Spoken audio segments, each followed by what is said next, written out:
प्रधानमंत्री नरेंद्र मोदी ने आज 7 प्रोफेसर एमएस स्वामीनाथन शताब्दी अंतर्राष्ट्रीय सम्मेलन का उद्घाटन किया। इसके साथ ही पीएम मोदी ने उनके सम्मान में एक स्मारक सिक्का और डाक टिकट भी जारी किया है।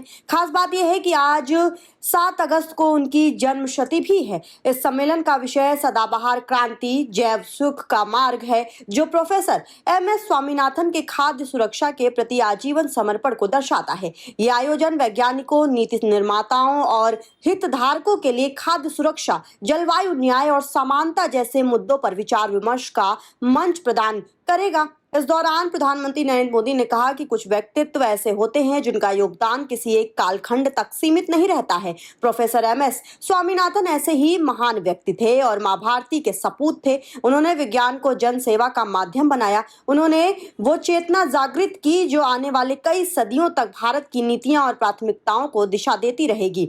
मैं आप सभी को स्वामीनाथन जन शताब्दी समारोह की शुभकामनाएं देता हूं। उन्होंने आगे कहा कि आज राष्ट्रीय हथकरघा दिवस भी है। पिछले 10 सालों में हथकरघा को देश भर में नई पहचान और ताकत मिली है। मैं आप सभी को हथकरघा क्षेत्र से जुड़े लोगों को राष्ट्रीय हथकरघा दिवस की बधाई देता हूं। मंत्रिमंडल के मेरे सहयोगी शिवराज सिंह चौहान जी,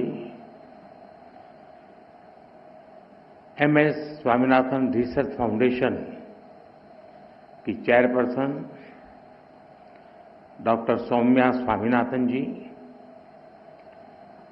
नीति आयोग के सदस्य डॉक्टर रमेश चंद जी, मैं देख रहा हूं स्वामीनाथन जी के परिवार के भी सभी जन यहाँ मौजूद है, तो उनको भी प्रणाम करता हूं। सभी साइंटिस्ट, अन्य महानुभाव, देवी और सज्जनों, कुछ व्यक्तित्व ऐसे होते हैं जिनका योगदान किसी एक कालखंड तक सीमित नहीं रहता, किसी एक भूभाग तक सीमित नहीं रहता। प्रोफेसर एमएस स्वामीनाथन ऐसे ही महान वैज्ञानिक थे, मां भारती के सपूत थे। उन्होंने विज्ञान को जन सेवा का माध्यम बनाया। देश की खाद्य सुरक्षा को, फूड सिक्योरिटी को उन्होंने अपने जीवन का ध्येय बना लिया।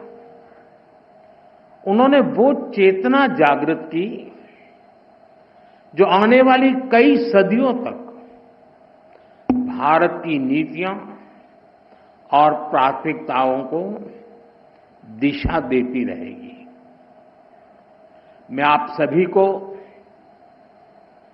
स्वामीनाथन जन शताब्दी समारोह की शुभकामनाएं देता हूं। साथियों, आज 7 अगस्त नेशनल हैंडलूम डे भी है। पिछले 10 सालों में हैंडलूम सेक्टर को देश